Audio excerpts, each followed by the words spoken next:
좋아요, 구독. 네, 안녕하세요. 정현선 전문가입니다. 미국이 살살 더 오르네요. 맞습니다. 네, 미국장도 이제 또 7월이 끝났습니다. 이제 마지막 날은 이제 3대 지수 모두 강보합권에서 마감을 해줬는데, 변동성을 좀 크게 가져가다가 이제 장 막판에 갑자기 크게 튀어 올라주면서 상승을 마감했는데, 이제 특별한 소식은 그닥 없었고요. 7월 한 달 동안 다우, 나스닥, S&P 500 지수 모두 거의 3%대 상승을 보여줬습니다. 지금 경기 연착륙에 대한 기대감이 계속 불고 있는데, 우선 이번 주에는 뭐 졸지 보고서나 ADP 고용 보고서, 그리고 고용 도용량 보고서 등 이런 고용 지표들에 대한 부분들이 발표가 되니까 이런 부분들 한번 체크를 해봐야겠고, 그동안 고용 시장이 좀 강했던 걸 보면은 이번에도 좀 강하게 나오지 않을까 이렇게 전망을 하고 있어요. 다만 이제 좀 고용 지표가 강하게 나온다고 해서 시장이 하방 압력을 받진 않을 것 같습니다. 오히려 좀 이제 골디락스에 대한 이런 기대감이 같이 불면서 시장 상승을 견인하지 않을까라는 생각을 좀 하고 있고요. 그리고 어제 이제 페드의 대표적인 비둘기파 중 한 명이죠. 굴스비 연은 총재가 야후 파이낸스와 인터뷰가 있었습니다. 굴스비 시카고 연은 총재는 이번 인터뷰에서 9월 FOMC 회의는 이제 기준금리를 인상할지 동결할지 아무것도 정해지지 않았다. 모든 가능성을 열어두고 있다고 앞으로 나오는 데이터를 좀 보겠다고 이렇게 강조를 했습니다. 최근 인플레이션이 이렇게 둔화하는 흐름에 대해서는 이제 단 한 달의 지표일 뿐 이렇게 말하면서도 꽤 좋은 수치다라고 평가를 했고, 경기 침체가 없이 이제 인플레이션을 낮추는 이제 골드락스가 나와준다면 페드의 역사적인 승리가 될 거라고 말을 하면서 주말에 이제 카시카리 총재가 매파적인 발언을 한 데에 비해서는 약간 중립적인 스탠스를 취했습니다. 하지만 지금 인플레이션이 둔화하는 속도는 점차 좀 줄어들 것으로 보고 있습니다. 아직 뭐 우려할 정도는 아니긴 하지만은 지금 국제유가가 계속해서 오르고 있고요. 오늘도 WTI나 브렌트유 모두 상승을 했습니다. 7월 한 달 동안 각각 15.8%, 14.02% 상승을 했고요. 여기에는 산유국들의 감산 영향도 있고, 이제 경기 침체 우려가 일부 좀 완화가 되면서 국제유가를 끌어올리는데 한몫했다라고 보시면 되겠습니다.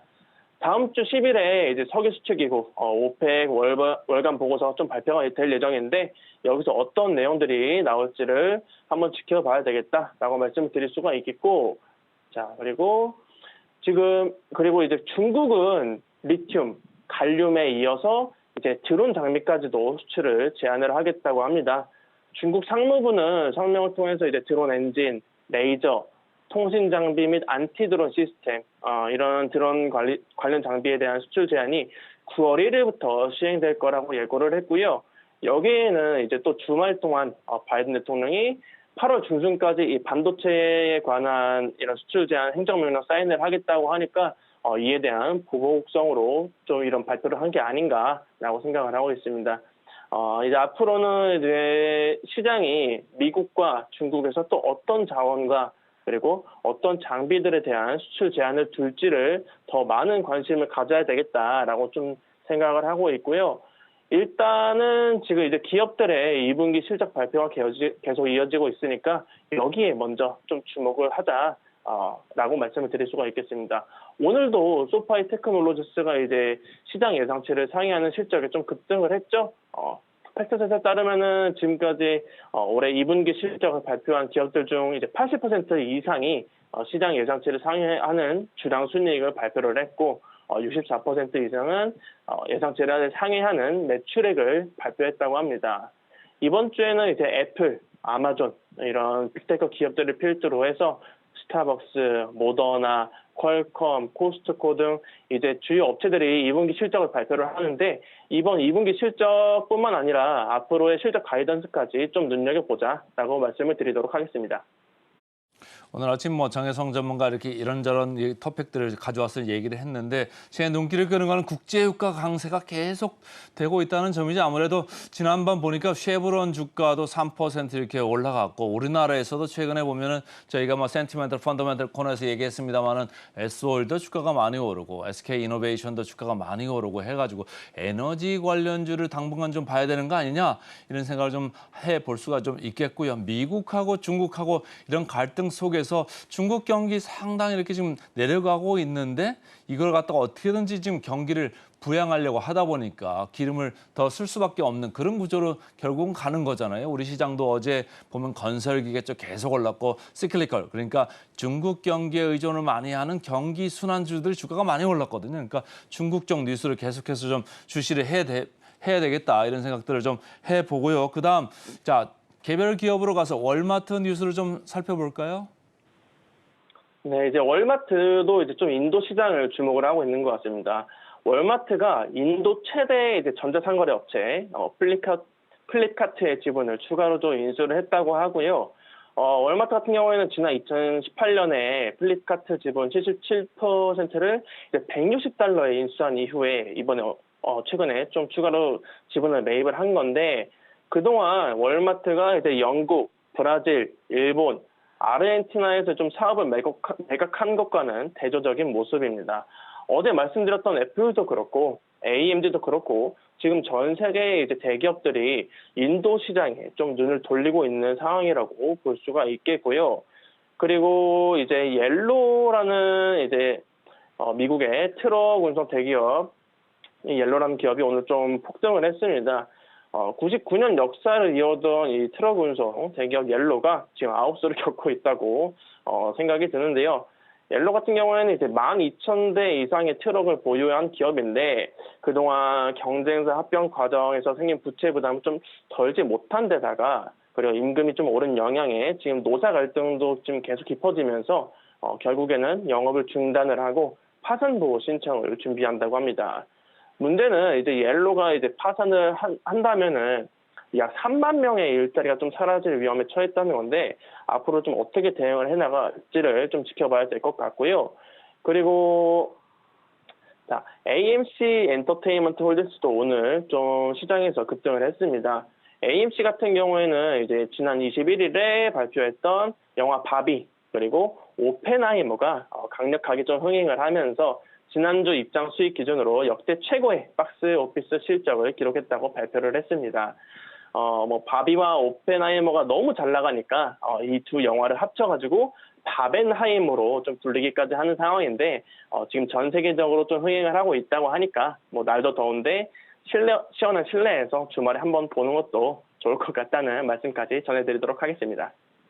사실 뭐 방금 전에 주신 이런 뉴스 외에도 어제 보니까 이제 넷플릭스, 뭐 디즈니 3% 정도 이렇게 뛰었는데 우리나라에서는 이렇게 3% 넷플릭스, 디즈니 뛰어도 지금 주가가 오를 OTT들이 그렇게 많지가 않아가지고 좀 아쉬운 면이 좀 있는데 자 최근에 저희가 그 CNN 비즈니스에 보면 왜 탐욕 지수 같은 거 이런 거 받지 않습니까? 근데 제가 쭉 보다 보니까 탐욕한 수준에서 조금은 이제 극단적 탐욕에서 조금은 내려온 것 같은데 다른 것들은 다 극단적 탐욕 상태인데 어떻게 보면 변동성이 지금 되게 안정이 돼가지고 사람들 마음은 좀 편안한 것 같아요. 정혜성 전문가 어떻습니까? 미국장에서 지금 다우존스가 13일 연속 오르다가 약간 조정받아 다시 이제 반등을 했는데 S&P하고 나스닥은 또 다시 연 5일을 올랐어요. 마음이 편안하십니까? 어떻습니까? 아무래도 투심 자체는 계속해서 이제 회복이 되고 있는 것 같아요. 아무래도 지금 계속 경기 연착륙, 골디락스에 대한 이야기가 계속 나오다 보니까 사람들이 진짜 이제 금리 인상 끝났나 하는 심리가 계속 좀 이어지면서 이제 피어 앤 그리드 지수도 이제 오늘 72 정도로 제가 봤었는데 아직까지는 극단적 탐욕 구간에서 계속 유지를 하고 있는 상황이다. 저도 만약 미국 주식을 지금은 하고 있지는 않지만 만약에 했다면은 좀 장기 보유하는 관점을 가지지 않을까라는 생각을 저도 같이 하고 있습니다. 자, 미국 주식 그 정도로 보고요. 자, 암호화폐로 좀 넘어갈까요? 비트코인 움직임이 있습니까? 아니요. 비트코인은 지금 여전히 재미없는 시장. 이른바에서 이제 노잼장이라고 불리는데 비트코인이 횡보하면서 지금 계속 박스권을 만들어가고 있습니다. 거래량도 지금 크게 터지지 않고 계속해서 지지부진한 모습들을 보여주고 있고요. 이게 좀 크게 확 튀어 올라줄 만한 재료가 필요한 상황인데 아직까지는 이슈가 없는 상황입니다. 따라서 이제 좀 변곡점이 확인이 될 때까지는 앞으로는 좀 지켜봐야 될 것 같다라고 말씀을 드릴 수가 있겠고, 뭐 이렇게 좀 재미없는 시장에서도 지금 움직이는 코인들은 좀 있었습니다.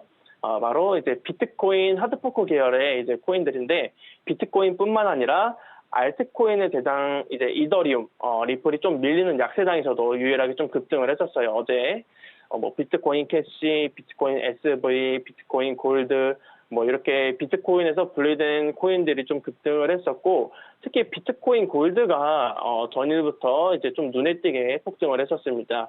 지금은 약간은 좀 밀리고 있긴 하지만은 그나마 좀 하락폭이 크지도 않고 추세를 새로 만들어갈 수 있어서 그나마 좀 관심 있게 볼 만한 코인이다라고 말씀드릴 수가 있겠고요. 다만 이런 시장에서 지금 비중을 좀 많이 태우면서 무리하게 매매를 하는 것보다는 대응할 수 있는 여력은 충분히 꼭 만들어놔야 된다라고 말씀드릴 수가 있겠습니다. 자, 지금 또 그다음 뉴스를 제가 보니까 지금 깜짝 좀 놀랄 만한 뉴스인데요. 비트코인 제외해가지고 모든 암호화폐 거래를 중단을 권고했다. 이게 무슨 얘기입니까?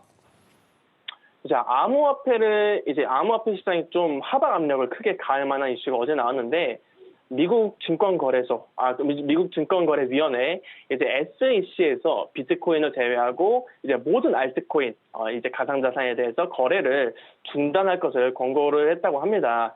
이건 사실 어제 있었던 이슈보다는 이전에 지금 이제 SEC가 바이낸스와 코인베이스의 사기 혐의로 좀 소송을 제기한 이력이 있잖아요.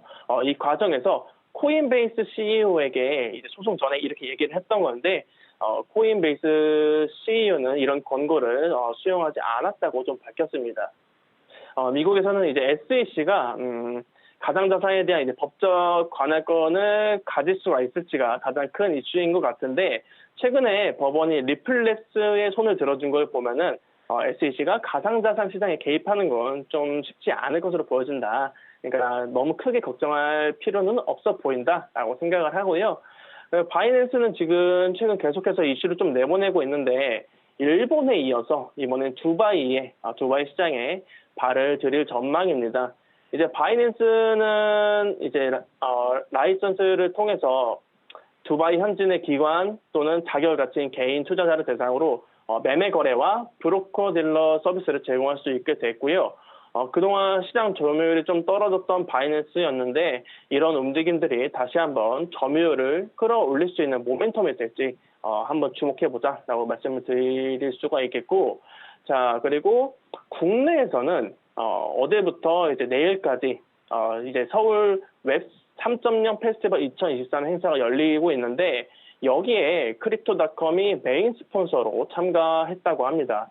이번 행사 같은 경우에는 이제 정보통신 기술 분야의 아이디어 혁신과 뭐 빠르게 성장하는 글로벌 웹3 커뮤니티 확산을 위해서 좀 열리는 행사인데, 데모데이, 뭐 NFT 포럼 이런 다양한 프로그램들이 진행이 될 예정이라고 하고요. 크립토닷컴은 한국의 이제 웹3 인재 육성과 생태계 발전을 지원하기 위해서 스폰서로 참가하는 거라고 합니다. 따라서 앞으로도 초기 웹3 스타트업에 적극적으로 투자를 할 계획이라고 밝혔다는 이런 이슈까지 전해드리도록 하겠습니다.